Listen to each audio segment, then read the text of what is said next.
Ok, já iniciou a captura aqui. Foi.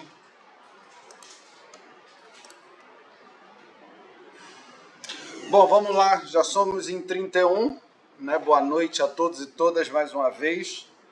Uma satisfação estar aqui com vocês nessa disciplina que iniciou sábado, né? Tecnopolítica e Território.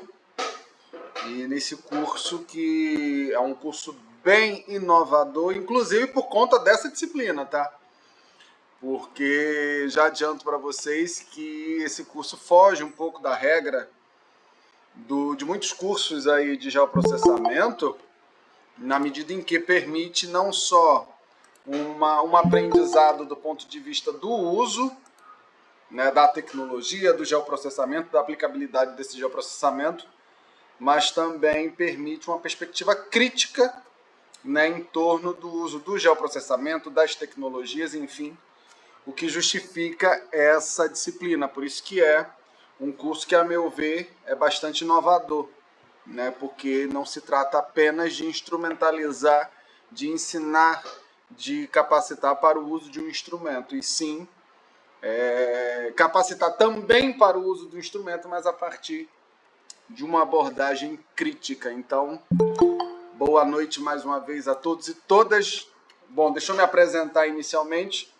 Eu sou Aldenilson Costa, sou professor aqui do curso já na segunda turma, né? Fui na turma 2023 e estou com vocês agora na turma 2024. Eu sou geógrafo de formação e, além da geografia enquanto formação na graduação, fiz mestrado e doutorado no planejamento urbano e regional e doutorado também em cotutela em geografia, né? O planejamento urbano e regional aqui na Universidade Federal do Rio de Janeiro e em geografia na Universidade Autônoma de Barcelona. E sou geógrafo formado pela Universidade Federal do Tocantins, né? Então, a temática das tecnologias, ela me permeia, ela me atravessa justamente porque eu fiz pesquisa, né, desde o final da graduação até a tese de doutorado e mantendo até hoje sobre o papel das tecnologias na transformação do território. Então, essa disciplina para mim é uma satisfação ministrá-la, né, como professor formador, junto com o professor André Pasti, né, que foi o professor conteudista, justamente porque ela traz um pouco do que eu venho trabalhando desde o final da minha graduação. E pesquisa, ela produz desdobramentos, e eu começo a pesquisar de fato tecnologia no mestrado, decorrente de uma observação feita no meu TCC lá da graduação, na Federal do Tocantins. Então, o tema das tecnologias já é um tema aí que eu trabalho desde 2010, basicamente, né, e avançando. E essa disciplina também traduz um desdobramento, né, não só da minha trajetória acadêmica, mas também das minhas pesquisas, porque sou professor do Departamento de Administração Pública e dos programas de pós-graduação em Desenvolvimento Territorial e Políticas Públicas, e a partir desse ano também no programa de pós-graduação em Geografia, ambos da Universidade Federal Rural do Rio de Janeiro, né? Então, o que eu vim desenvolvendo no mestrado e no doutorado, em alguma medida eu sigo trabalhando tanto no Departamento de Administração Pública, na graduação de Administração Pública, quanto nas pós-graduações nas quais eu atuo, ok? Então, para mim é bem confortável estar aqui nessa disciplina e espero contribuir aí com o conhecimento de vocês. Volto a dizer que a diferença de outros cursos de especialização, outros cursos até vinculados, né, não só de especialização, mas de pós-graduação de forma geral, que versam sobre o geoprocessamento, esse curso inova na medida em que traz uma disciplina, né, que, tal como outras tantas, né, mas essa disciplina em específico questiona o papel das tecnologias né, não só visto enquanto um instrumental, né, que permite uma série de desdobramentos, de análises, mas, sobretudo, olhando desde uma perspectiva crítica o papel das tecnologias. Ok? Só lembrando a todos e todas que essa aula está sendo gravada, né, nessa 1h30 que nós estaremos juntos, e vai ser disponibilizada na sala Moodle, lá da disciplina, ok? A metodologia da disciplina como um todo e dessa aula em específico é participativa, portanto, não se sintam coibidos, limitados de participar ativamente.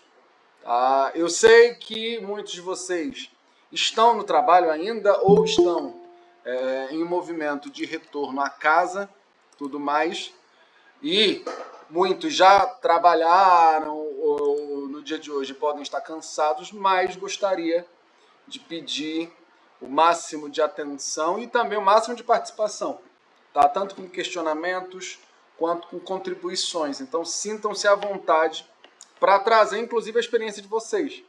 Porque, não sei essa turma, mas pelo menos a última turma, tinham muitos estudantes que trabalhavam em órgãos públicos, em prefeituras e administrações, nos diferentes níveis, né, e que traziam também um pouco da experiência de trabalho, que é fundamental.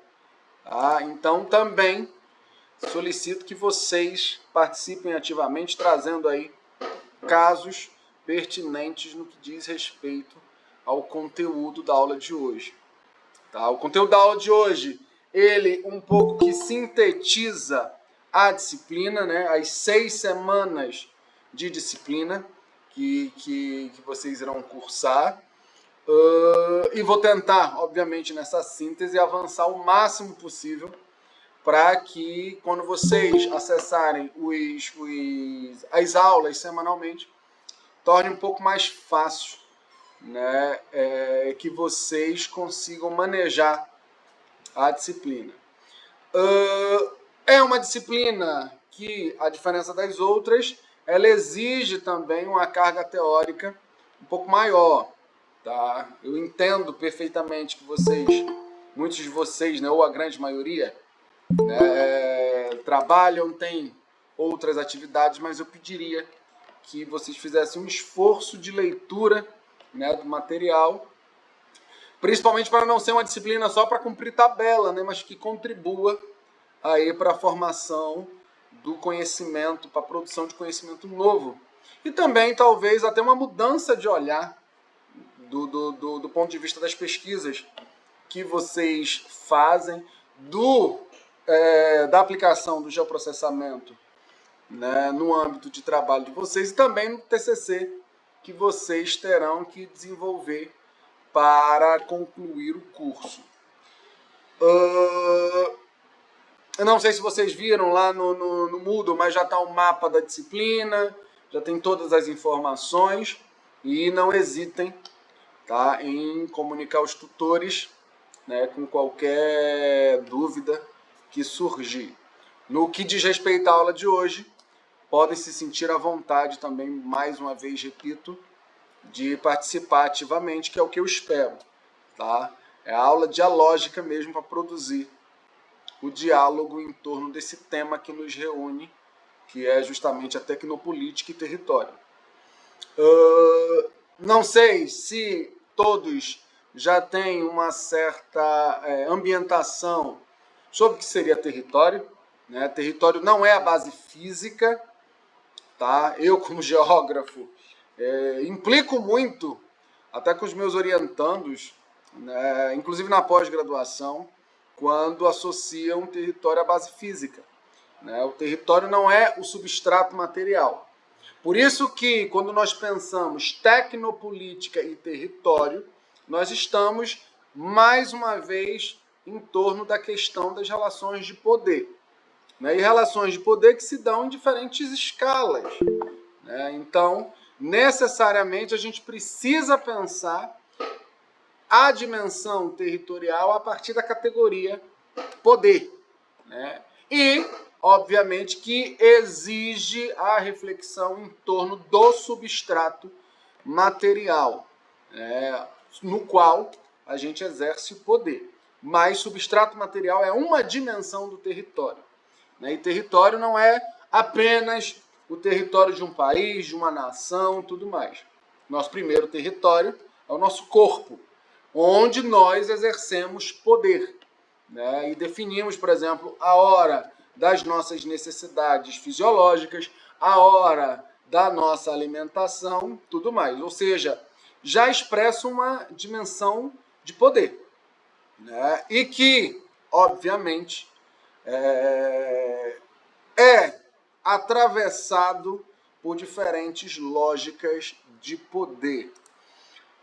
Sim, Rafael, concordo. Rafael escreveu que considera o conceito de território como projeção espacial de uma relação de poder. Sim, o território é justamente isso, porque é pensar como o território ele expressa relações de poder. Relações de poder que, como eu disse, começa com o nosso próprio corpo, e que é atravessado, obviamente, com diferentes escalas. E que, obviamente, a gente precisa entendê-lo a partir desse pressuposto. E sim, Luciana, parte da concepção ali elaborada pelo professor Marcelo Lopes de Souza e, consequentemente, que vai beber um pouco no Rafestan e outros tantos autores que, em alguma medida, contribuem para pensar o território. E que hoje, esse território, e hoje não só do ponto de vista de 2025, tá, gente? Isso já é um processo histórico. O território ele é produzido, impactado, transformado a partir de relações tecnopolíticas. Isto é, a tecnologia ela tem um papel preponderante na transformação do território hoje em dia. E por que não só 2025? Porque quando nós pensamos tecnologia, ela transcende a dimensão do digital. Quando a gente pensa uma filosofia, uma sociologia das técnicas, nós temos que pensar que as tecnologias fazem parte da dinâmica humana.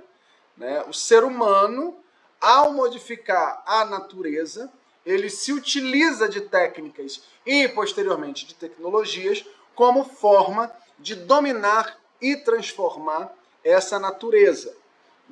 E, consequentemente, é um processo histórico. Do ponto de vista digital, podemos pensar que é algo mais recente. Por isso que tecnopolítica ela está associada à forma como as tecnologias dispõem de uma carga política. A tecnologia, portanto, não é algo neutro, não é algo instrumental, como muitos acreditam. Ao contrário, ela é produto de relações políticas, logo, relações de poder.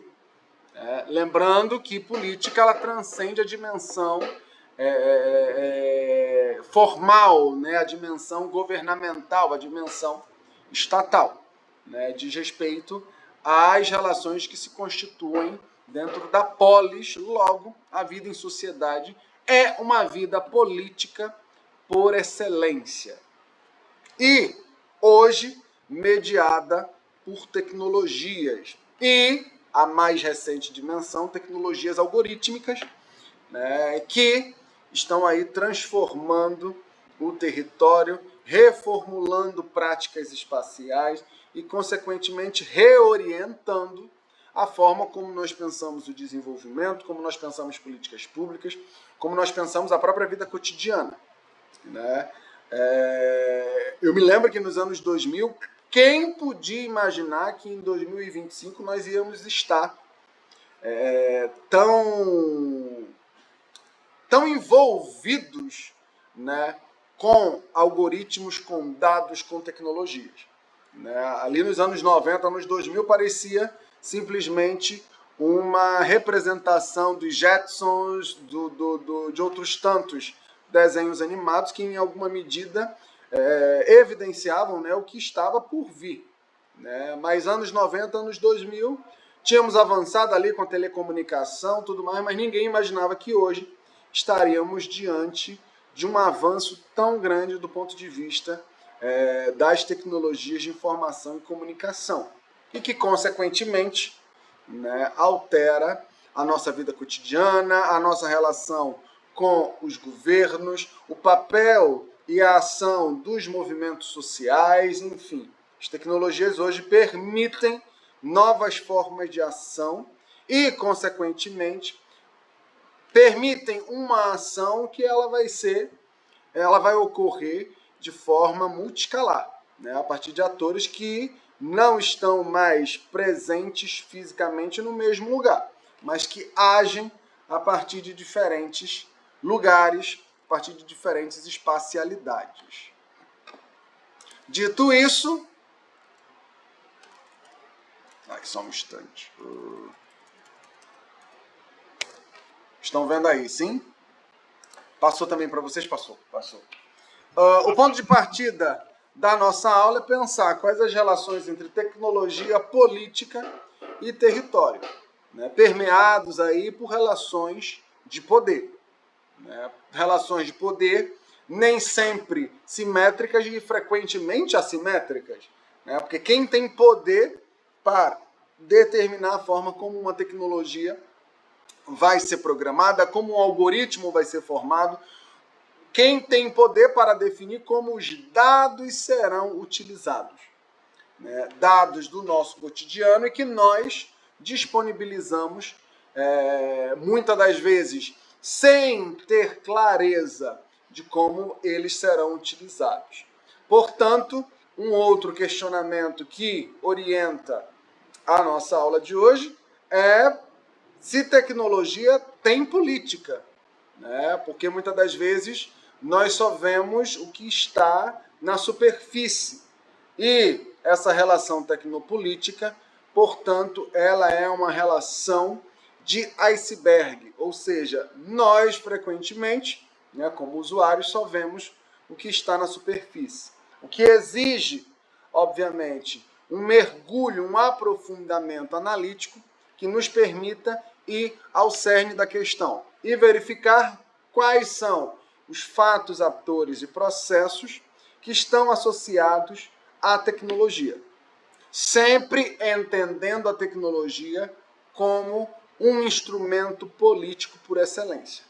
O que justifica, por exemplo, algo que a gente vai discutir mais à frente, a disputa que vem ocorrendo mais recentemente entre movimentos sociais, organizações da sociedade de forma geral, em torno de narrativas tecnológicas, narrativas tecnopolíticas, né? Tentando disputar espaço justamente para evidenciar como essas tecnologias não têm neutralidade e, por outro lado, a necessidade de repensar a forma como essas tecnologias são programadas, como esses dados são utilizados, para quem eles são utilizados, com quais intenções, etc.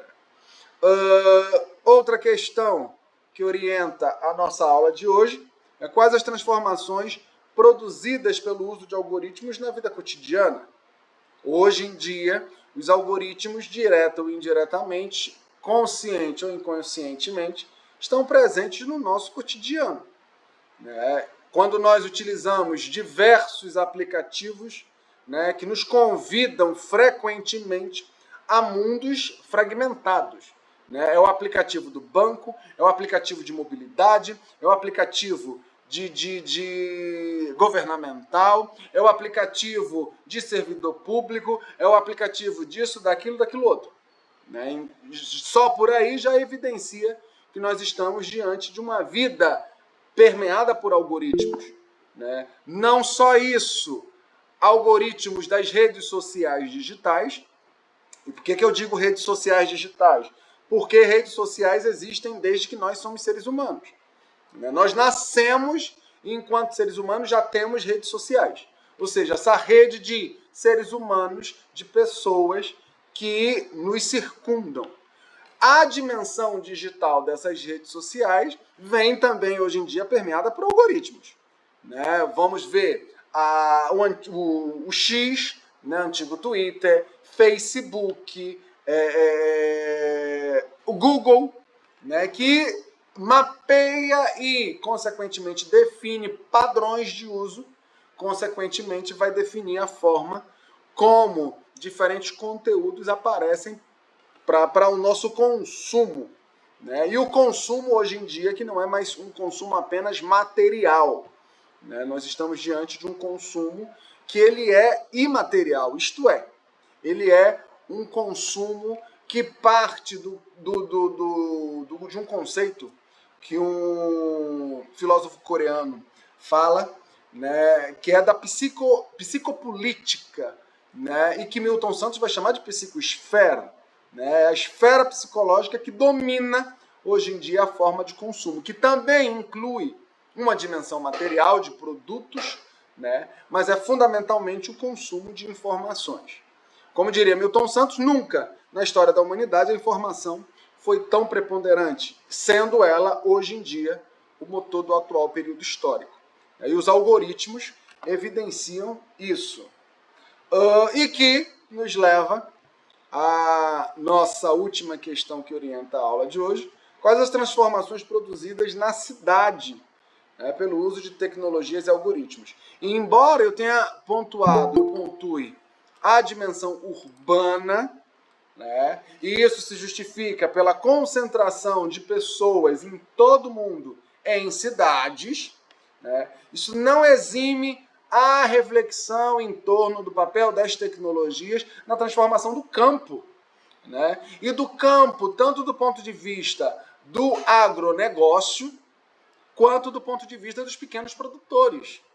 Então, nós precisamos pensar também como essas tecnologias transformam o campo, o rural, o agrário, o agrícola. Né? Óbvio que, nesse momento, nesse contexto da nossa aula, o foco estaria sobre a cidade, mas não significa estar preso unicamente à dimensão urbana.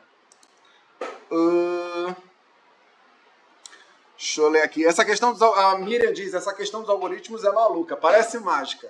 Pensamos em algo e aparece na tela do celular. Sim, isso de fato é real. Né? Inclusive, gente, nessas grandes empresas, corporações de tecnologia, sempre tem neurocientistas, tá, trabalhando para eles. Porque o que parece mágica é muito bem intencionado, muito bem pensado para exercer aquela função. A tecnologia, ela por si só tem essa dimensão, né?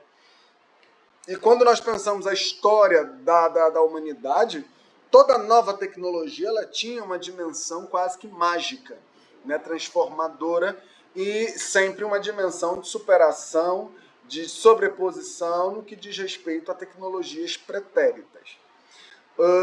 Os algoritmos, a Josiane, né, diz, os algoritmos estão cada vez mais sendo absorvidos nas relações digitais que permeiam a administração pública. É sem volta. Sim, daí a importância de disputar.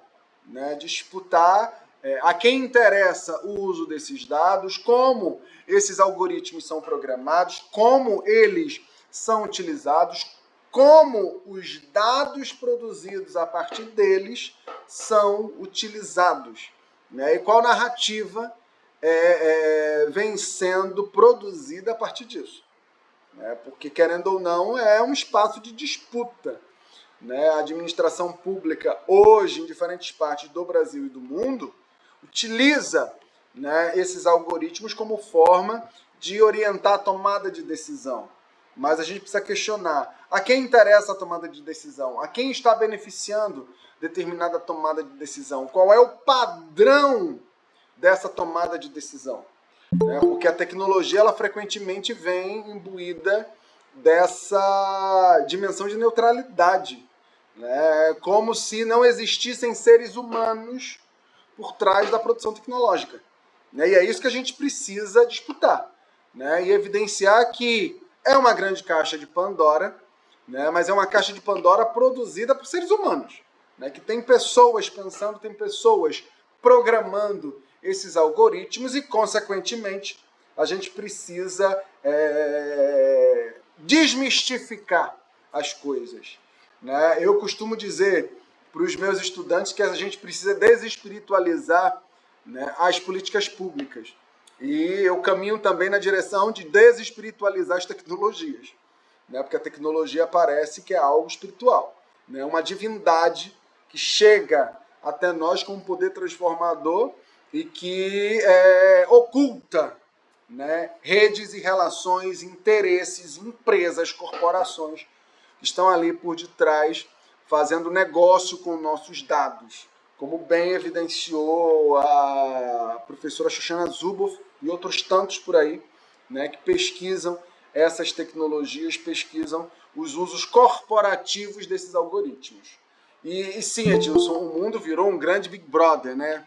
O George Orwell, quando escreve lá sobre esse Big Brother,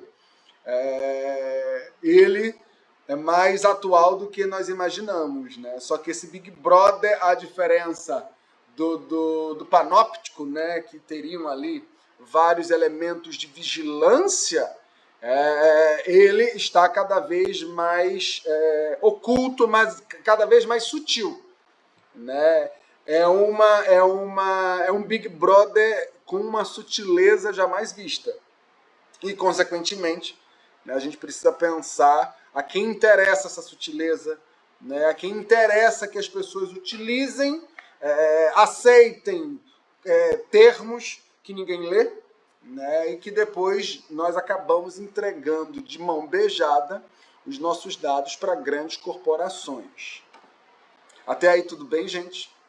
Estão entendendo tudo? Não estão entendendo nada? Tem alguma questão?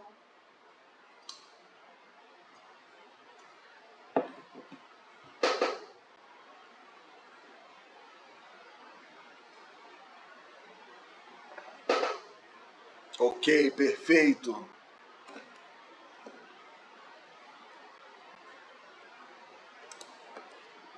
Dito isso, trago aqui esse quadro que está lá no material didático, né, que o professor André Pasti produziu, né, que traz diferentes abordagens da tecnologia, né, e, consequentemente, abordagens que levam, num primeiro momento, a uma crença irrestrita de que as tecnologias elas são neutras e que, portanto, determinam, né, a forma como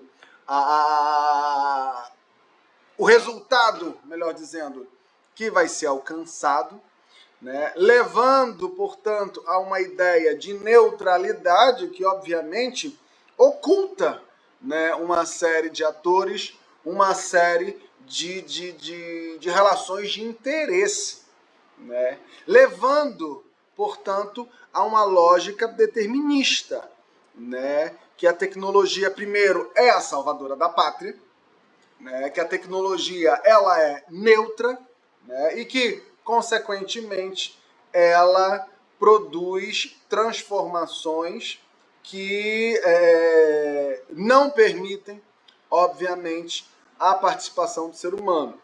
Estaríamos diante, portanto, de uma lógica tecnológica ou tecnocrática, onde as tecnologias seriam capazes de pensar por si sós.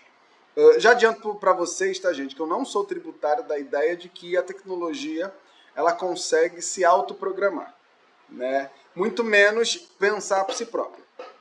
Por que eu sou tributário, sou contra essa ideia? Porque na medida em que a gente diz que a tecnologia ela pensa por si só, que ela se autoprograma e tudo mais, a gente está dando uma autonomia que, mais uma vez, oculta um conjunto de seres humanos que estão por trás da programação dessas máquinas, né? E, mais ainda, a gente tem que pensar que não é só um cérebro que está trabalhando em torno de uma determinada tecnologia, né? É um conjunto de pessoas, né, do mais alto nível de formação intelectual e que, consequentemente, está ali traduzindo o seu conhecimento em termos de tecnologia, né? O grande problema, a meu ver, é pensar essa tecnologia como produto de uma pessoa, né? De um conjunto de pessoas, inclusive pessoas do ramo da medicina. Tá? Então, não é só a tecnologia pela tecnologia. Então, eu não sou tributário dessa ideia. né? E aí vamos pensar que se uma cabeça consegue produzir coisas extraordinárias, imagine diferentes cérebros tidos como brilhantes juntos, né? Então, literalmente, são muitas mentes, como a Miriam e a Josiane apontam, e mentes tidas como brilhantes pensando, né? Então, consequentemente, você tem uma tecnologia que é para aqueles que, inclusive, não entendem tanto do ponto de vista da programação, parece algo extremamente mágico, parece algo super avançado, né? Mas tem mentes brilhantes pensando isso. Então, eu não sou tributário da ideia de que a tecnologia se autoprograma. Na realidade, ela consegue avançar até onde um conjunto de seres humanos conseguiu alcançar, né? Pode ser que eu esteja equivocado, tá, gente? Eu não sou detentor da razão absoluta. E é bom fazer ciência justamente porque as nossas certezas frequentemente são questionadas, né? Eu me lembro, quando eu fiz especialização lá em 2009, né, tive uma professora que ela dizia que ela tinha medo do que ela falava no início do semestre, porque até o final do semestre, aquilo que ela dizia poderia já não ser aquilo, né? Hoje, não temos mais a escala do semestre, né? Já temos a escala, às vezes, da semana, né? Ou do dia, né? Ou de minutos e segundos, enfim, né? Mas até a presente data eu não consigo acreditar nessa tecnologia que se autoprograma, porque senão seria uma lógica muito determinista também da tecnologia, né? A crença de que a tecnologia não é sequer produto do ser humano, quando é produto da humanidade. Uma outra dimensão da tecnologia é justamente essa instrumentalista, né, que crê que a aplicação de tecnologia sempre leva ao progresso, né? Ela não é tão determinista quanto a primeira, mas ao mesmo tempo crê de forma determinista que a tecnologia sempre leva ao progresso. E, do ponto de vista da história recente em diferentes partes do mundo, a tecnologia está evidenciando que ela não necessariamente vai levar ao progresso. E ela não necessariamente vai levar ao progresso justamente por ser produzida por seres humanos, com intenções, com interesses, né? E aí me lembra um pouco a teoria do professor Milton Santos, quando ele fala que o espaço é um sistema de objetos e sistema de ações.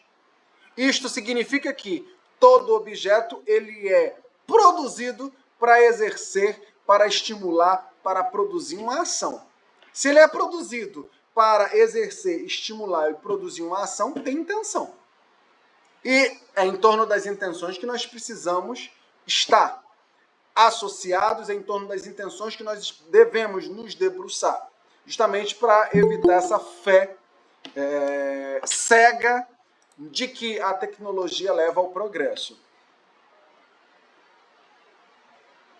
Sim, sim, não só, Marcos, prejudicar e criar turbulências, né? Mas, por exemplo, quando nós pensamos essa fé cega no progresso, como se explica, então, que essas tecnologias erram, né? E erram de forma proposital sempre para grupos excluídos historicamente, né? Quando nós pensamos, por exemplo, o reconhecimento facial para crimes, né, sempre está associado a um perfil muito claro de pessoas com uma determinada cor de pele, enfim. Nós temos aí, se a tecnologia ela leva sempre ao progresso, deveríamos ter também progredido nisso, e não. Né? A história recente no Brasil e em diferentes partes do mundo evidencia que não, ou seja, nós estamos reproduzindo a mesma coisa. Do outro lado, existe essa leitura substantivista, né, das tecnologias, que associa ela aos meios e fins, né, e que, consequentemente, sempre estaria ligada a valores positivos, isto é, a valores de avanço, a valores de progresso, que nos leva necessariamente à última dimensão, que é a teoria crítica. E é fundamental pensar a partir da teoria crítica, que inclusive existe uma escola, né, de teoria crítica fortemente associada a escola de Frankfurt, na Alemanha, e que nos permite pensar, abordar, obviamente, os interesses, as intenções, né, em torno do conhecimento e, consequentemente, a teoria crítica nos ilumina a pensar as relações tecnopolíticas. Isto significa que a gente precisa pensar as intenções que pressupõem, que determinam, que orientam as ações. Né? Sistema de objetos, sistema de ações. A teoria miltoniana muito me ilumina, justamente porque me permite pensar que, se estamos pensando objetos, esse objeto, como eu disse, ele está orientado a exercer uma ação. E toda ação tem uma intenção. E essa intenção é o que nos interessa do ponto de vista da tecnologia. Um algoritmo, ao ser programado da forma X, Y ou Z, ele é programado para atender a um padrão, para combinar padrões e, consequentemente, produzir respostas segundo aquele padrão para o qual ele foi produzido. Diante disso, confirma que a tecnologia digital reflete os conceitos daquele que a formulam. Sempre, sempre. E esse é o grande, essa é a grande questão das tecnologias. Por quê? Na medida em que ela tem uma dimensão mágica, né, ela oculta. Porque vamos pensar o que significaria a mágica. A mágica é algo de seres imateriais. Né? E, consequentemente, o ser imaterial ele não é visto. Né? Então, a mágica acontece justamente aí, porque a tecnologia ela produz algo e oculta atores. Né? Oculta, consequentemente, os conceitos de quem a formula. Né? E aí fica aquela lógica, mas o erro não foi do ser humano, foi da tecnologia. Né? A tecnologia que oculta-se, por exemplo, quem a programou. Né? Então é fundamental a gente disputar e questionar de forma crítica quem são os atores, os interesses por trás das tecnologias, o que justifica essa disciplina, né? Num curso de geoprocessamento. Que é evidenciar que, por exemplo, o geoprocessamento ele não é isento de interesses. Né? Quando nós pensamos, por exemplo, mapeamento, o mapeamento ele é intencional. Né? Vejamos a quem interessa o mapeamento X, Y ou Z. E, consequentemente, a partir desses conceitos, a pessoa vai orientar a forma como ela vai abordar a questão das tecnologias, como é que ela vai instrumentalizar o uso das tecnologias. Dito isso, nós precisamos ter atenção, justamente respondendo a essa questão. Tecnologia tem política? Tem. Né? A começar desses grandes símbolos que nós, do ponto de vista da academia, mapas não mentem, mas mentirosos fazem mapa. Sim, Rafael, concordo. Concordo plenamente. Né? Porque mapa é o produto de alguém que pensou. Né? E, consequentemente, o mapa é utilizado para produzir distorções, mentiras e tudo mais. Sim. Isso sim. Por isso que nós precisamos ficar atentos às narrativas criadas em torno de alguns instrumentos tecnológicos. Portanto, a tecnologia tem política. Né? Tem política a começar dessas grandes corporações que utilizam tecnologia, que produzem tecnologia, que utilizam algoritmos e produzem algoritmos. Né? Temos ali o grupo de corporações GAFA, né? Que hoje em dia não é mais GAFA, e sim Gama, tá? Que é Google, Apple, Meta e Amazon, que acabam dominando de uma forma muito ampla o cenário global. E que hoje nós precisamos estar atentos, tá, gente? Às tecnologias também produzidas pela China, tá? Que está aí disputando narrativas, que está aí disputando a produção de algoritmos, né? Tá disputando uma nova geopolítica das tecnologias. né? Mas, fundamentalmente, quando nós pensamos em termos ampliados no globo, é a gama, né? Google, Apple, Meta e Amazon, que domina a cena tecnológica global na maior parte dos países. A geopolítica da inteligência artificial, sim. Por isso que eu apontei geopolítica das tecnologias, porque inclui, entre outras coisas, a inteligência artificial, né? E a China está aí disputando espaço, não só disputando mercado, mas disputando espaço e essa influência global. Mas não só o grupo de empresas que compõem a sigla Gama, né? Mas também outras tantas, né? Netflix, Uber, o antigo Twitter, que hoje é o X, Tesla, Nvidia, enfim, várias empresas que, consequentemente, produzem ou utilizam algoritmos. Por exemplo, eu tenho um certo ranço, né, do Netflix, porque muitas das vezes eu não lembro do nome de séries que eu assisto e tudo mais. Raramente eu consigo lembrar o nome, mas eu lembro de partes das séries.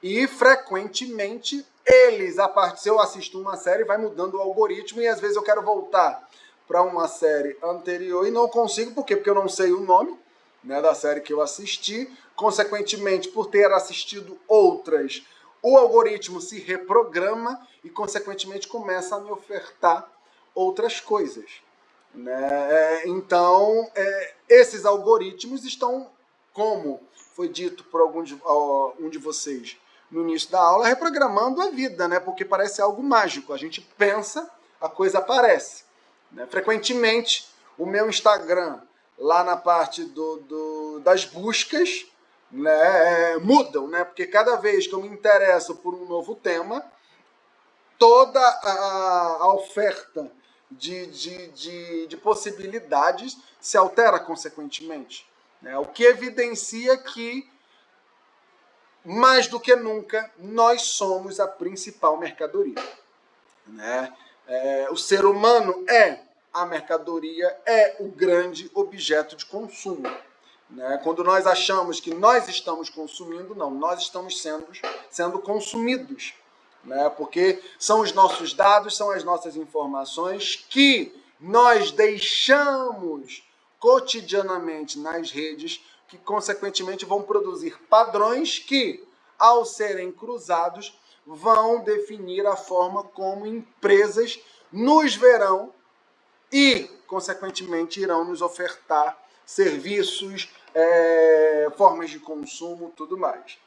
E só fazendo um adendo, me lembra uma vez, né, no programa Jô Soares, né, eu acho que era nos anos 2000, que teve um rapaz que foi lá participar de uma entrevista e ele fazia pesquisa sobre o público feminino, né? E naquele momento, né, uma coisa muito engraçada, ele falou: a tecnologia me entende como um perfil feminino justamente por eu buscar informações em função da minha pesquisa sobre o público feminino, né? Naquele primeiro momento parecia algo engraçado, mas não era, né? Ali já estava muito claro que as tecnologias têm algoritmos que definem padrões, né? Tentem, por exemplo, mudar o tipo de conteúdo que vocês consomem no Instagram, que vocês vão ver no ícone de busca que tudo vai se redefinir, né? Consequentemente pautado no seu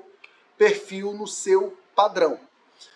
A Shoshana Zuboff, naquele livro Capitalismo de Vigilância, evidencia isso, né? Como os dados, as tecnologias, os algoritmos passaram a estar cada vez mais presentes no nosso cotidiano, extraindo valor daquilo que nós produzimos cotidianamente, né? E, consequentemente, utilizando os nossos dados para ofertar formas de consumo e, consequentemente, contribuir para o processo de acumulação do capital, né? Mas a gente precisa atentar para essas empresas não só do ponto de vista dos dados que elas utilizam, não só do ponto de vista do que elas nos ofertam, mas também do ponto de vista dos interesses políticos que elas ocultam, que elas utilizam. Porque todas são empresas que acabam tendo que dialogar, né? E não é só diálogo, muitas das vezes é pressão em torno de governos nos diferentes níveis de ação, né? Seja o nível municipal, seja o nível estadual ou federal, para pensar Brasil, né? Mas também a nível global, para pensar diferentes partes do mundo, né? Empresas que pressionam governos no que diz respeito à flexibilização de leis, né? Empresas que não querem se submeter a leis de diferentes países, né? Como recentemente nós vimos a disputa no Brasil em torno do X, né? Que acreditava que ia chegar aqui, ia fazer o que quisesse, né? Sob uma suposta ideia de liberdade de expressão, né? E a liberdade de expressão a gente precisa também regular, né? Porque senão vira cada um faz o que quer e não tem a devida responsabilização. Quando, por exemplo, quando a gente pensa o X em outras partes do mundo, né, como é o caso da Europa, lá ele tem outra postura, né, o que evidencia que tecnologia tem política, que essas grandes empresas têm política, elas pressionam os políticos, elas pressionam os governos, ao mesmo tempo que elas podem se adaptar, né? Sim, Luciana, as tecnologias acabam direcionando as escolhas eleitorais. E é curioso, né? Porque inicialmente era uma escolha só do consumo. Qual era o produto que você ia consumir, qual era a informação que você ia consumir. Hoje, mais do que nunca, hoje, não 2025, tá, gente? Mas hoje, no atual período histórico, ela também define as escolhas eleitorais. Né? Foi o que vimos basicamente desde os anos 2010 para cá. Né? O Brexit teve o uso de algoritmos e tecnologias para definir a saída do Reino Unido da União Europeia, né? As eleições nos Estados Unidos também, as eleições brasileiras, enfim. A gente vê como as tecnologias permeiam, né? E como elas definem a forma como as pessoas irão ver o mundo, né? Se transformou uma grande tela, né? O real passa, obviamente, pela dimensão digital. Sim, Rafael, que aponta que o Meta também com o anúncio da retirada da moderação de conteúdos, né? E que é algo necessário, principalmente se a gente pensa, por exemplo, crianças e adolescentes. Né? Se você não tem moderação de conteúdo, a criatura vai acessar tudo como quiser e bem entende. Não é bem assim que a banda toca. Né? Mas essas empresas acreditam estar acima do bem e do mal com a suposta ideia de que a tecnologia é neutra. E aqui eu trago alguns recortes, né, internacionais que evidenciam a necessidade da gente pensar e reiterar a regulação de Big Techs, né, a forma como essas Big Techs podem agir nos diferentes países, porque não é algo passível, ou melhor, não é algo isento de relações políticas e de interesses. Né? Então a gente precisa necessariamente questionar a dimensão política dessas tecnologias. A proibição do uso do celular nas escolas, sim, porque assim, gente, e aí eu trago para vocês uma realidade. Até 2019 eu era professor de educação básica, né, tanto fundamental como ensino médio. E era uma coisa fora do comum, sabe? Não adianta a gente dizer que... E vamos fazer só um paralelo. Quando a gente pega alunos de graduação e pós-graduação com celular em sala, que são adultos, que estão ali supostamente porque querem, já não é algo simples, né? Que você vê nas salas de aula os estudantes adultos utilizando. Imagina criança e adolescente, né? E aí vai acreditar literalmente que a vida não tem regras, né? Então a gente precisa realmente pensar isso, né? Porque de fato lidar com criança e adolescente, quem é professor aqui da educação básica sabe que não é algo fácil, né? E que é necessário, quem é pai e mãe sabe que é necessário impor limites, né? E que as tecnologias se tornam algo muito fluido, né? E, desculpa, a proibição de uso de celular em sala de aula é fundamental. O que não significa, tá, gente, que a gente também precisa ter o devido cuidado, que as tecnologias não são importantes. Elas têm a sua importância, né? Mas elas precisam ser trabalhadas de forma, no caso educacional, de forma que contribua para o processo de ensino-aprendizado, né? Não ser algo solto, né? Então a gente precisa da tecnologia, porque também a gente não vai prescindir do dado tecnológico, né? Mas isso não significa se submeter de forma acrítica à lógica das tecnologias.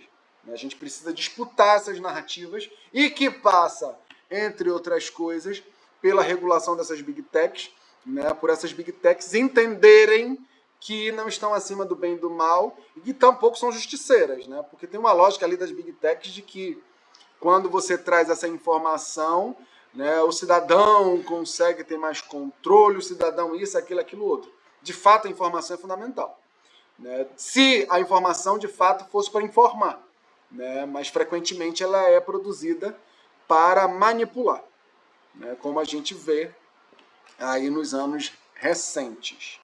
Até aí tudo bem, gente? Vocês estão entendendo tudo? Não estão entendendo nada?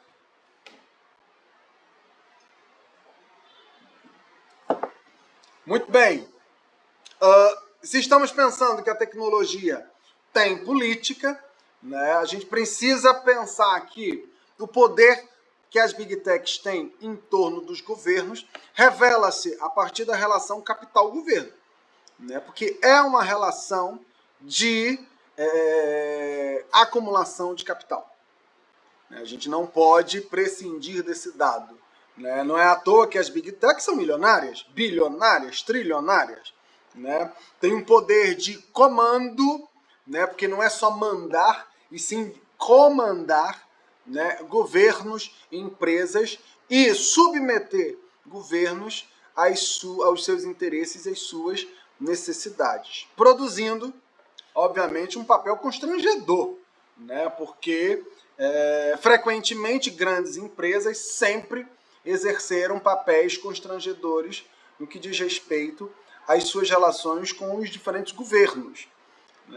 Quando nós pensamos, por exemplo, a guerra dos lugares nos anos 90, nos anos 80, ela se definia, entre outras coisas, a partir da isenção de impostos, né? Quando você atraía uma grande empresa a partir da isenção de impostos, em troca de que essa empresa produzisse e absorvesse a mão de obra.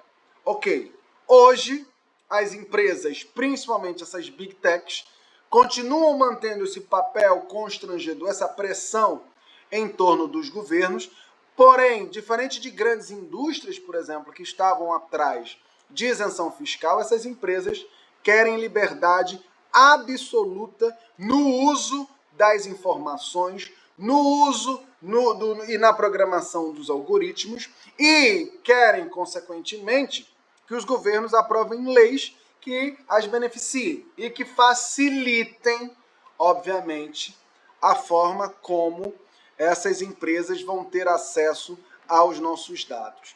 Inclusive, se eu não me engano, tem até um documentário, né? Não sei se é Brincando com os Nossos Dados. Eu sei que não sei se está no Netflix ou está no YouTube, tá? Que evidencia essas relações entre o sistema capitalista e a pressão que ele faz em torno dos governos. Sim, Adriana, a nova BNCC também evidencia isso, né? Esses interesses, e por isso que eu volto à questão inicial da nossa aula. Quais são os interesses por trás da tecnologia? Né? Se a gente parte de uma postura crítica, a tecnologia não é neutra. Né? Não sendo neutra, quem a produz? Né? Não sendo neutra, quem utiliza o que a tecnologia produz? Né? Quem se beneficia em torno do que diferentes aparatos, dispositivos tecnológicos produzem? E que tem aí um papel fundamental do capital financeiro. né? O capital financeiro que utiliza muitos desses algoritmos, né, ao mesmo tempo que financia, né? Os bancos acabam tendo um papel preponderante nesse desenvolvimento tecnológico e, consequentemente, extraindo valor, né, acumulando mais capital a partir de uma lógica algoritmizada, né? E é curioso a gente pensar o papel do capital financeiro, porque, por exemplo, né, uma das dimensões são os bancos, né? Hoje em dia os bancos, eles estão fortemente associados aos nossos dados, né? Ao jogo em torno dos nossos dados, né? Qual é o seu score, né, no Serasa, e nisso, naquilo outro. Se você paga a sua conta em dia, o seu score vai subindo. Se você adianta a sua conta, o score sobe.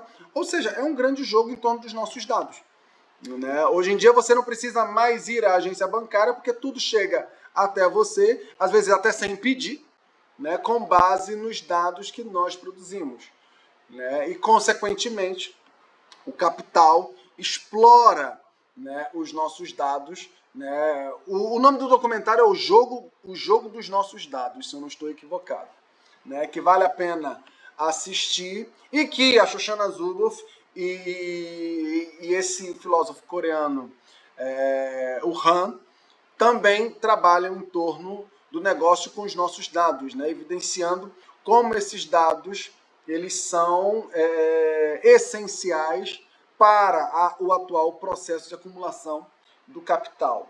O que evidencia uma relação profunda entre o negócio e a informação. E aí eu trago mais uma vez Milton Santos, quando ele afirma que a informação é o motor do atual período histórico. Ele falou isso lá nos anos 90, né? Naquele livro Metamorfose do Espaço Habitado. E hoje, quando nós olhamos para a nossa sociedade, mais do que nunca a informação se torna motor real, né? O que poderia parecer algo profundamente abstrato se torna real, né? Porque a informação, de fato, é o motor do atual período histórico. A informação, como eu disse, produzida cotidianamente, né? Um simples clique que nós produzimos numa tela de celular, numa tela de computador, produz uma informação que vai produzir uma vigilância e um controle da sociedade, né? E aí a diferença do que o Foucault vai apontar dessa biopolítica, né, estaríamos diante do que o Han, avançando a partir de uma perspectiva Foucaultiana, vai chamar de psicopolítica, né? Não é mais só a biopolítica, não é o controle do corpo, é o controle da mente, né? É o controle, literalmente, das informações, é o controle daquilo que nós consumimos, né? Da forma como nós pensamos, que, consequentemente, vai produzir o controle sobre os corpos, né? O Big Brother, ele fiscaliza muito mais as nossas pegadas digitais, né? E que, consequentemente, vai produzir o controle dos nossos corpos. E é curioso, né? Porque quando nós pensamos vigilância em cidades, por exemplo, a cidade do Rio de Janeiro, que tem tido aí recentemente um aumento nos casos de criminalidade, a vigilância vem do ponto de vista tecnológico como uma grande solução, né? O tecnosolucionismo, bota câmera, bota isso, bota aquilo outro. Só que, frequentemente, essas câmeras, essas tecnologias estão orientadas para perfis sociais, para perfis raciais muito claros, né? E que acabam penalizando quem sempre é penalizado, né? Então, essa vigilância, esse controle da sociedade é um controle orientado, né? Um controle como a gente pensa aqui no grupo de pesquisa onde eu participo, né? O controle com CPFs, né? Com CPFs muito bem orientados, né? Segundo cor de pele, segundo padrões sociais muito específicos, mas orientados, obviamente, para essa vigilância constante. E que vi aqui no Netflix, tem uma série de 6 episódios. A Era dos Dados. Sim, também. Esse aí é outro. Tem um que é o negócio dos nossos dados, né, que mostra como os dados são fundamentais, ou melhor, são utilizados de forma economicamente rentável. E é curioso isso, porque a Shoshana Zuboff, nesse livro Capitalismo de Vigilância, ela aponta como esses dados, até certo momento da história dessas grandes big techs, ou melhor, dessas empresas que hoje nós entendemos como grandes big techs, né, principalmente Google, Facebook, nos anos 80 e 90 principalmente, né, não queriam saber, por exemplo, dos dados. Né? Ela fala até de um superávit informacional e que era desprezado. E ao ser descoberto, se transformou no novo petróleo global, né? E que, consequentemente, vai ser explorado, diferente das bacias de petróleo, né? Que tem regiões específicas do planeta onde você pode encontrar o petróleo informacional. Ele é produzido em diferentes partes do mundo num tempo recorde, jamais pensado em termos do processo de acumulação global. E que a Shoshana vai chamar esse superávit informacional a partir da forma como essas empresas começaram a trabalhar em torno deles e que vai produzindo o que ela chama de superávit comportamental. Né? E esse superávit comportamental vai definindo padrões. Né? Não só definindo padrões, como orientando padrões. Né? Padrões de consumo, padrões de comportamento, padrões, né, de vida cotidiana. E que, obviamente, está ancorado no fato desse uso ampliado de tecnologias na vida cotidiana. Volto a dizer, eu não sou tecnofóbico, tá? Eu não sou o crítico da tecnologia que acha que a tecnologia é o mal da humanidade, jamais. Tá? Por isso que a gente precisa abordar a tecnologia a partir de uma perspectiva crítica. Né? Não é desprezando o papel delas, né? Mas também não tomando-as como de forma crítica. Que me lembra um pouco uma professora com quem eu tive a satisfação de ser estudante, foi a professora Ana Clara Torres Ribeiro, que ela dizia que com a técnica e a tecnologia a gente precisava ter o riso e a seriedade ao mesmo tempo. Né? O riso para não demonizar, né? E a seriedade para não se encantar demasiadamente, né? Para não se deixar envolver pelo canto da sereia, né? Mas entendendo que a tecnologia ela tem ambos os lados. Né? E, consequentemente, eu não sou tecnofóbico, mas também eu não tenho uma tecnofilia, né, acrítica. Acho que a gente precisa sempre de uma postura holística, né, que evidencie potencialidades e debilidades, forças e fraquezas. Existe uma vaidade que permeia o desenvolvimento científico-tecnológico, onde a corrida pelo novo ignora os malefícios associados, falta, ética e regulação. Então, Luciana, eu não sei até que ponto ignora os malefícios. Né? É uma coisa a se questionar se existe essa ação, né, de ignorar os malefícios. Porque, na realidade, tudo isso é muito bem pensado. Né? Quando você pensa que em torno de grandes corporações tem neurocientistas, né? Não tem só o físico, não tem só o programador, tem ali o neurocientista, né? Que está ali envolvido com aquela equipe para produzir tecnologias que vão ser muito bem pensadas. Né? Então eu não sei até que ponto ignora os malefícios, ou se é tudo muito... Eu tendo a achar que é tudo muito bem intencionado.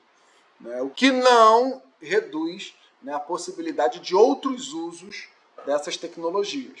Né? Principalmente porque dados, mineração, ao mesmo tempo que produz padrões comportamentais de consumo e potencializam negócios, tem se mostrado também uma forma, de, como eu disse, de movimentos sociais que se organizam em torno de estratégias para produzir uma outra narrativa, né? Que é uma narrativa de baixo para cima, uma narrativa daqueles que querem produzir uma outra forma, um outro discurso, né? Utilizando, obviamente, tecnologias.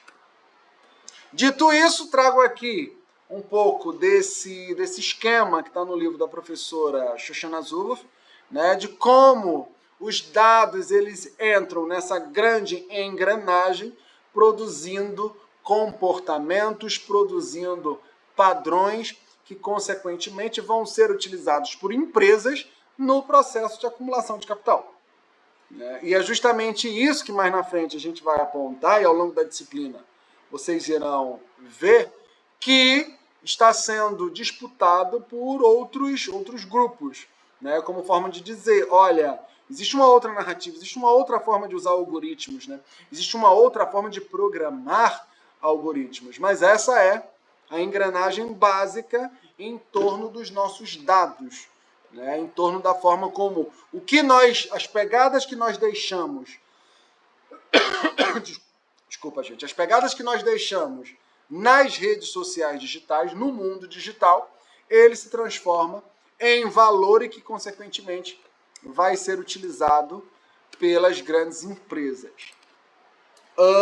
Que nos leva, né, ao outro ponto da nossa aula de hoje, né, e que vai permear a nossa disciplina, que é justamente a relação entre cidades, tecnologias e algoritmos, cuja relação, né, é bem anterior do que eu venho chamando de modelos urbano-tecnológicos, né, definidos de 3 modos, né, os mais recentes, tomando esses modelos urbano-tecnológicos a partir da era digital, né, embora, quando nós pensamos os modelos urbano-tecnológicos, a cidade por si só é produto de relações tecnológicas, né, por isso que temos que falar em tecnopolítica, né? E do ponto de vista da cidade, a cidade é produto de tecnopolíticas, né? Quando nós pensamos toda a construção arquitetônica de engenharia das cidades, elas passam por relações tecnológicas e também políticas.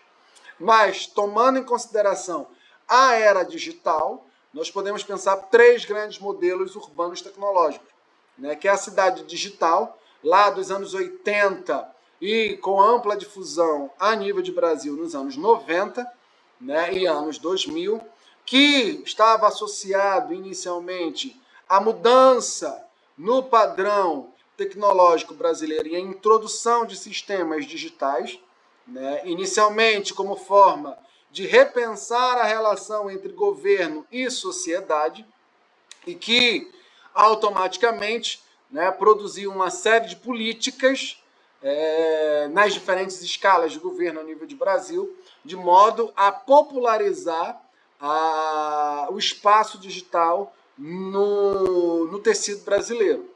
Um dos exemplos das cidades digitais, né, dessa política, desse modelo urbano tecnológico, foram os telecentros, as próprias lan houses, ali dos anos 90 e anos 2000, e que permitiram ali um abre-alas, né, para a entrada, para a popularização do meio digital na sociedade brasileira, mas não só na sociedade brasileira, como em todo o mundo, né? Do outro lado, o modelo urbano-tecnológico da cidade digital avança para o que o Richard Florida, com todas as críticas a ele, vem chamar de cidade criativa, né? A cidade criativa que se baseia nos 3 T's que o Richard Florida desenvolve, né? Que é tecnologia, talento e tolerância, né? Que vai fazer das cidades criativas.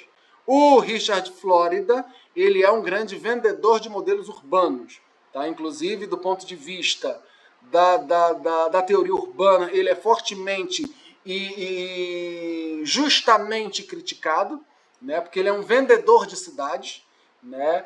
Na medida em que ele promove essa ideia de que a cidade criativa é aquela que consegue conjugar talento, tecnologia e a tolerância, né? E que vai produzir diferentes formas de ver a cidade, mais uma vez, para o capital, que desemboca no mais avançado modelo urbano tecnológico, né, que são as smart cities ou cidades inteligentes, né, que nós precisamos questionar. Inteligente para quem? Né? Eu venho fazendo pesquisa sobre cidade inteligente há alguns anos e que vem ficando claro que a cidade inteligente ela é inteligente para parcelas, né, para uma população que a quem está orientado os benefícios, enquanto que penaliza, né, as populações que historicamente já são penalizadas e que não têm acesso, né, a uma série de serviços, enfim. Né? Essa cidade inteligente é uma grande narrativa tecnosolucionista, né, que vem ganhando adesão, entre outras coisas, na nova agenda urbana da ONU, né, nos objetivos do desenvolvimento sustentável e por aí vai. Né? E a partir de uma perspectiva bastante tecnosolucionista, né, onde a tecnologia, ao ser utilizada, ela vai levar ao desenvolvimento, vai levar à inteligência. E aí eu faço jus a um questionamento do professor Jorge Borja, que num dos seus escritos sobre a questão urbana, ele questiona quando que as cidades não foram inteligentes.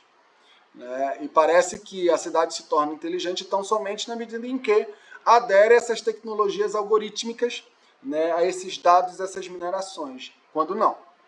As cidades sempre foram inteligentes. Né? Nós temos aí milênios, centenas de anos de cidades sendo produzidas e, consequentemente, ela já evidencia que é algo fundamental pensar a inteligência como pressuposto para pensar a própria cidade. Né? Mas no caso das cidades inteligentes não seriam muito mais benefícios que malefícios? É questionável, tá, Miriam? Porque benefícios para quem, malefícios para quem? Né? Porque, por exemplo, a busca por ser cidade inteligente, a Poliana escreve aqui, acho graça que essa busca pela certificação de cidade inteligente quando falta saneamento, quando falta o básico. Sim, né? Porque eles focam na busca desses selos, né? E que, mais uma vez, evidencia uma corrida por tornar a cidade atrativa ao capital. Né? Então a gente tem que questionar benefício para quem e malefício para quem. Né? Porque, por exemplo, a cidade inteligente, e aí uma provocação para vocês nas cidades de onde vocês residem, ela é 100% inteligente ou ela é parcialmente inteligente? E se for parcialmente inteligente, aonde está a cidade inteligente na cidade onde vocês moram? Né? Eu faço pesquisa, eu fiz pesquisa sobre mobilidade inteligente na cidade do Rio de Janeiro, e é uma mobilidade inteligente que existe, né? Mas aí a gente tem que olhar para o outro lado. Existe para quem? Existem para parcelas da cidade do Rio de Janeiro, existem para os moradores do centro, Zona Sul, Barra da Tijuca, Recreio dos Bandeirantes, com a máxima extensão para o bairro da Tijuca. Né? Não sei se vocês conhecem a cidade do Rio de Janeiro, mas nessa área estão as pessoas de classe média alta. Né? Em contrapartida, quando nós pensamos a população mais pauperizada, né, ela não tem acesso a essa mobilidade inteligente. Né? Mas a cidade do Rio de Janeiro ganha aí certificados de inteligência. Né? E aí, mais uma vez, inteligente para quem? Né? A quem esse discurso beneficia? Né? A quem os sistemas inteligentes beneficiam? E o que é que eles ocultam? Né? Porque, frequentemente, quando nós observamos esse discurso das cidades inteligentes, só apontam para os benefícios, né? Para o que de bom tem, né? Mas ocultam uma série de redes e relações, enfim. Exemplos desses modelos urbano-tecnológicos são ali a cidade de Barcelona, o próprio Rio de Janeiro, Kansas dos Estados Unidos, Amsterdã na Holanda, né? E etc. Porque aqui são só exemplos, mas em diferentes partes do mundo, né, as cidades aderem a esse discurso inteligente. Inclusive, a nível de Brasil, nós temos a Carta Brasileira para Cidades Inteligentes, né, onde municípios de diferentes tamanhos buscam, né, produzir esses serviços smart, né, esses serviços inteligentes, né, como forma de ter essa certificação. Né? E como eu disse, vem sendo associado à nova agenda urbana da ONU, né, a grandes normativas, o direito à cidade inteligente, etc. Mas como fugir desse uso inteligente e nocivo da tecnologia para o planejamento urbano? Então, uma série de movimentos sociais estão disputando esse outro uso da tecnologia. Né? Por exemplo, aqui na cidade do Rio de Janeiro tem o Cocozap, né, que é um WhatsApp, né, para fazer reivindicações dos moradores do Complexo da Maré em torno do saneamento básico. E que a administração municipal, isto é, a prefeitura da cidade do Rio de Janeiro, está considerando também os dados produzidos pelo Cocozap, né, em torno do saneamento básico. Não só isso, ali no Complexo da Maré tem o CryptoFunk, né, que é um movimento social que tenta, em alguma medida, disputar essas narrativas, né, no que diz respeito a outra forma de pensar a tecnologia. Não mais essa tecnologia de cima para baixo, né, mas dados produzidos pelo cidadão para o cidadão. Né, como o Morozov e a Francesca Bria defendem, né, dados para o cidadão e não para as empresas. Né? Tanto que Barcelona é um exemplo disso, que Francesca Bria ela trabalhou lá no governo de Barcelona, que criou uma agência pública de dados e tecnologias, né? Justamente como forma de se contrapor a esse discurso das grandes big techs que disponibilizavam, que ofertavam soluções mágicas e mirabolantes justamente para ter acesso aos dados. E a administração pública, muitas das vezes, ficava de mãos e pés atados no que diz respeito à forma como essas grandes big techs estavam utilizando os dados. Interessante a participação da sociedade. Já vi casos do cidadão marcar os postes que estão sem luz. Sim, isso é fundamental, né, como forma de ter uma participação ativa da sociedade. O grande detalhe é que nós precisamos também questionar quem participa disso. Infelizmente, né, essas grandes empresas, a própria administração pública se vale da condição de exclusão digital que vive uma parcela ainda significativa da sociedade, né, e acaba não atendendo da forma que deveria. Né, mas já temos casos de disputa dessas narrativas e que estão contribuindo aí para uma outra forma de pensar esse planejamento urbano. E aqui, só um marco histórico, né, que não é um marco histórico estanque, tá, gente? Ao contrário, ele é processual do que seria a cidade digital ali nos anos 90, cidade criativa 90, 2000 e a cidade inteligente 2000, 2010. E que a cidade inteligente se baseia, de fato, nesses diferentes dados produzidos cotidianamente, né? E que vão ser cruzados e que vão permitir, obviamente, uma outra forma de pensar a cidade, de pensar, consequentemente, o território. Né? E em termos de cidades inteligentes, né, o Richard Sennett ele propõe dois tipos de cidades inteligentes. Né? Aquela que seria prescritiva, né, que ela está fechada, que está focada no controle e centralização, que prescreve ações, né, cujo maior exemplo são os centros de comando e controle, né, que um deles está aqui na cidade do Rio de Janeiro, né, e o foco muito mais na solução de problemas em detrimento da detecção de problemas. Ou seja, temos um problema, vamos solucioná-los. Nós não queremos saber a origem do problema. Né? O Richard Sennett ele critica bastante essa abordagem de cidades inteligentes, sobretudo porque ela não permite a participação social, essa participação ativa da sociedade. E ele defende, obviamente, uma cidade inteligente que seria coordenativa, né? Que ela é aberta, começa a partir daí, e ao ser aberta, ela foca nas pessoas, né? A partir de uma perspectiva literalmente de coordenação, e uma coordenação horizontal, tá? E que propõe, obviamente, uma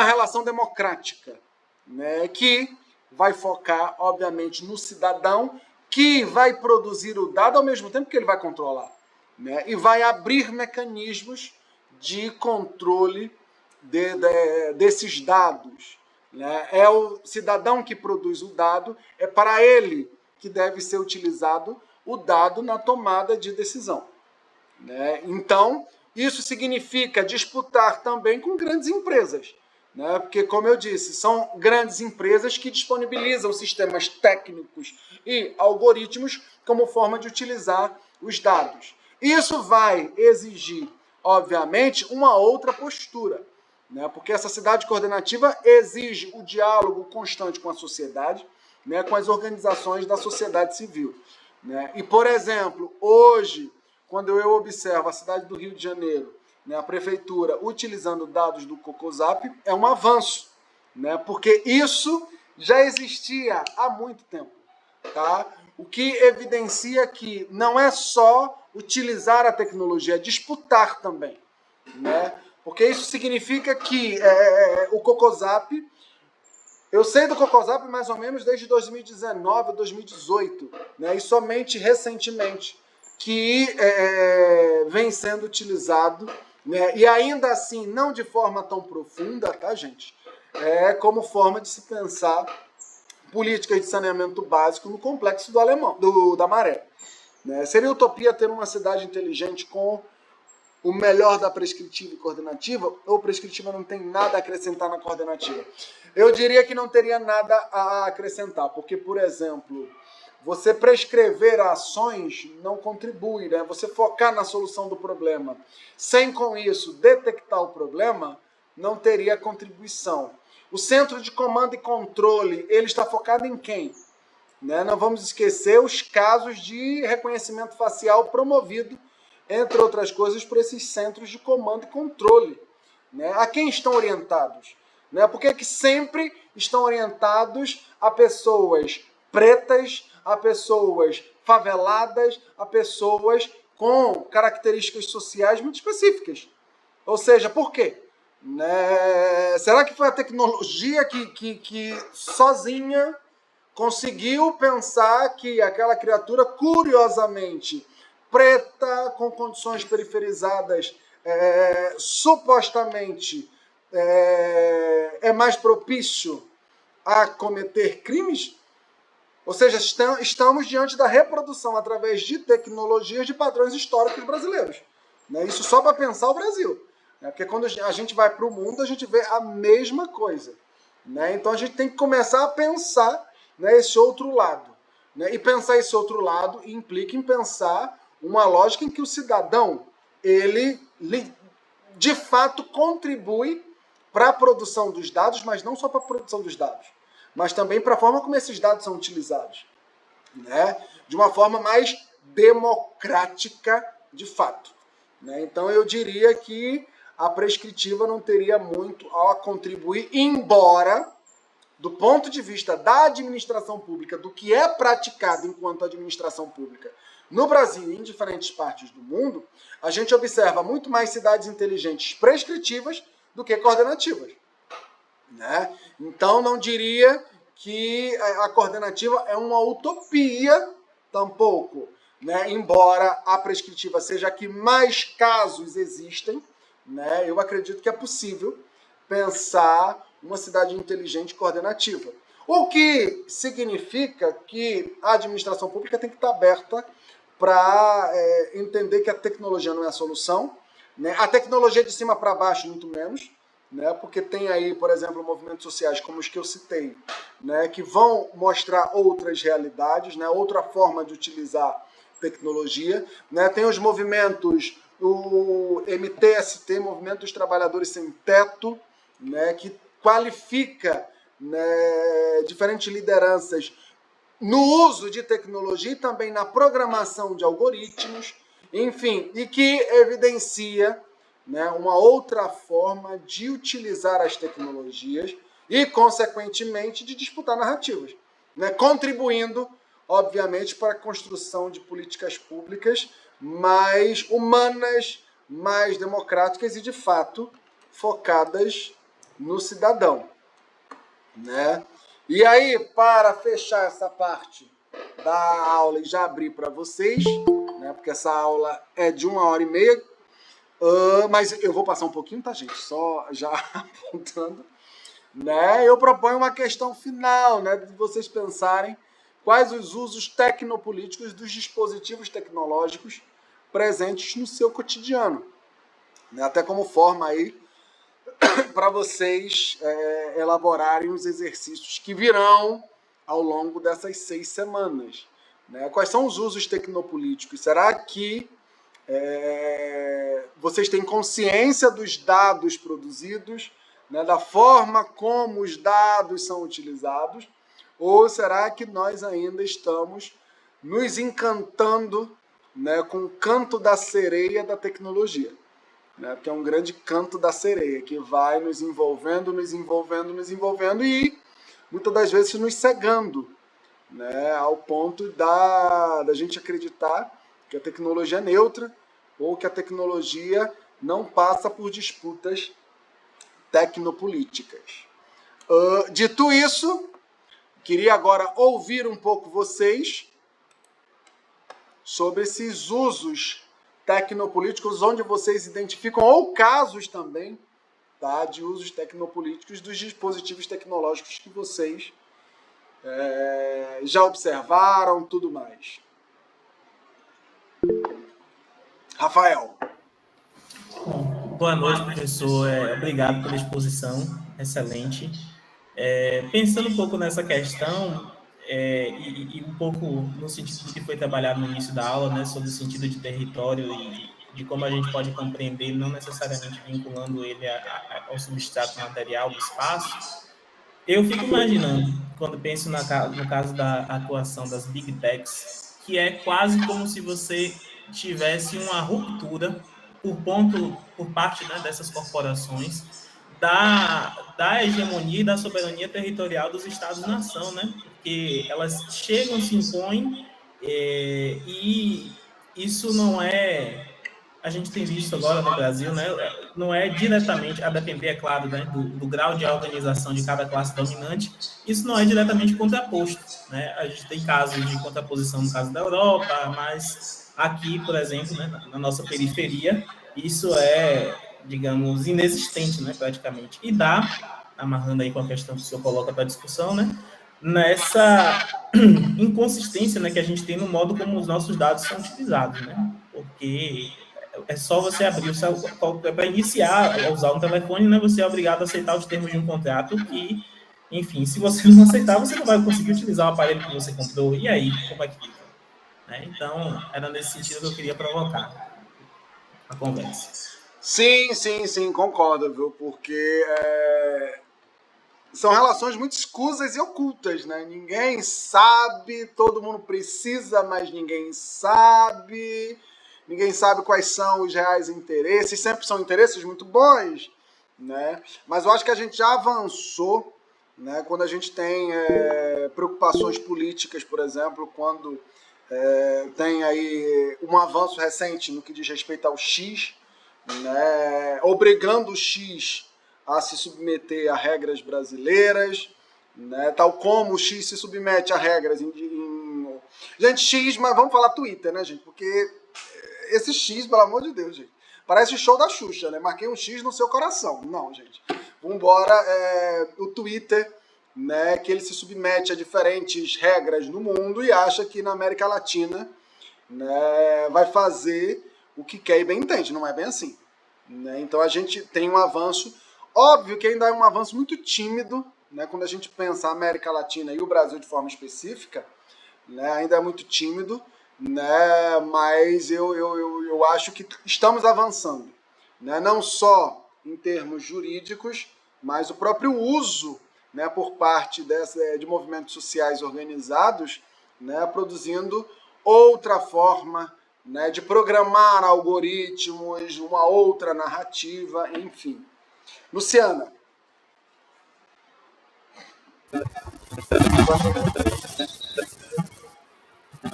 posso ouvir minha janela. Luciana, a gente não te escuta.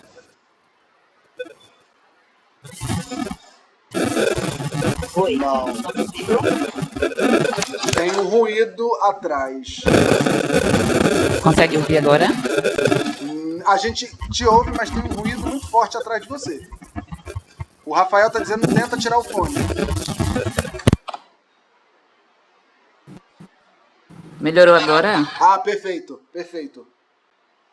Pronto. Eu só queria compartilhar a experiência que eu tive na minha tese de doutorado, a pesquisa que eu realizei na área de segurança pública em Recife, tá? E que, como resultado, eu percebi uma desigualdade, por exemplo, na distribuição de tecnologias relacionadas à segurança, como câmeras de vigilância da polícia, e que eu pude constatar, por exemplo, que existia uma grande quantidade de câmeras em bairros territorialmente pequenos e com baixos índices de criminalidade, mas com uma população de alta renda, enquanto outro bairro com população de baixa renda, que tinha altos índices de homicídio, por exemplo, tinham pouquíssimas câmeras, né? Essas câmeras que são voltadas para monitoramento da segurança pública.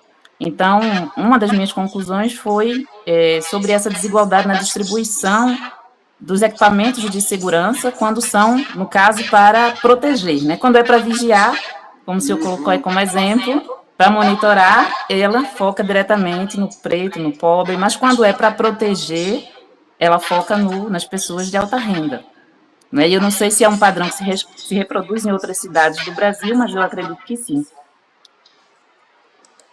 Bom, eu posso falar, ao menos daqui da cidade do Rio de Janeiro, né, que é isso mesmo. É o mesmo padrão que se repete. E como você disse, para vigiar, a câmera tem um grupo, né? Para proteger, é para outro. Né? Isso é muito curioso. E estou escrevendo um texto para um livro que trabalha, entre outras coisas, com câmeras de vigilância distribuídas na cidade do Rio de Janeiro. E é curioso isso, porque no mapa, né, tem várias câmeras na cidade do Rio de Janeiro. Na prática, né, o dado que é extraído é só de algumas. Né, e situadas nos mesmos espaços, né, reproduzindo esse padrão da vigilância e da proteção. Né, a quem está sendo vigiado e quem está sendo protegido. Né, e quem está sendo vigiado para a proteção de outros, tá? Porque a gente também precisa pensar isso. Né? Porque a vigilância de um ela é produzida para a proteção de outros. Né? Porque eu vigio um grupo, um bairro, né, com um determinado padrão, né, mas para proteger outro. Né? Enfim, que é, infelizmente, padrão do que a gente observa em termos de Brasil e América Latina, mas que também se reproduz, né, quando a gente pensa, por exemplo, os países da Europa ou mesmo os Estados Unidos, né, que a vigilância sempre está em torno do quem? Do imigrante, né, do imigrante que é um potencial criminoso. Né, já existe esse pressuposto de que o imigrante é um potencial criminoso, enfim. Mais alguém, gente? Não fiquem tímidos. Temos 52 alunos, né? Anderson.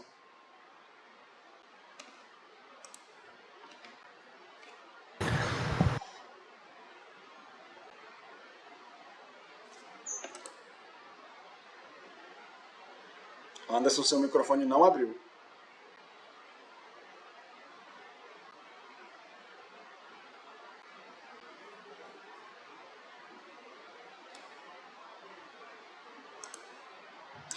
Enquanto isso, Tamires aponta que sobre a questão dos termos de uso, não cheguei a acompanhar o caso a fundo, mas em 2024 teve o caso de uma mulher que faleceu em um parque da Disney e a empresa tentou barrar o processo do viúvo porque havia uma cláusula nos termos do uso do streaming Disney Plus que ele havia concordado de que qualquer ação deveria ser resolvida fora dos tribunais. Uau!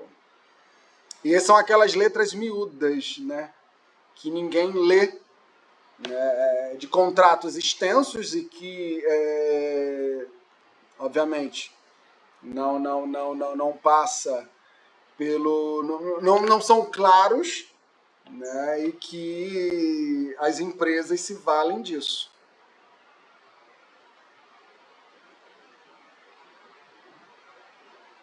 A Sandra aponta, a Smart City também só tem na parte nobre da cidade, na periferia continua tudo igual, sim. E olha, os estudos que eu tenho feito sobre a cidade do Rio de Janeiro evidenciam isso. Né, que a Smart City é um selo que existe, né? A cidade do Rio de Janeiro frequentemente está em rankings mundiais, mas inteligente para quem? Né? A Zona Oeste periferizada, a Zona Norte periferizada e mesmo a Zona Sul periferizada, né, não tem acesso a esse Smart City, né? Porque no caso do Rio de Janeiro, a Zona Sul, que é produzida no roteiro turístico, é a Zona Sul tida como a do asfalto, né? Mas a do morro, infelizmente, segue sendo penalizada igual. O que preocupa são os dispositivos tecnológicos para uso tecnopolítico, os caminhos sem volta. Eu reformularia essa questão, Edilson, diria quais são os usos tecnopolíticos desses dispositivos tecnológicos. Né? Não é o dispositivo tecnológico só para uso tecnopolítico, e sim quais são os usos tecnopolíticos desses dispositivos. Né? Eles são intencionalmente produzidos. Darlon.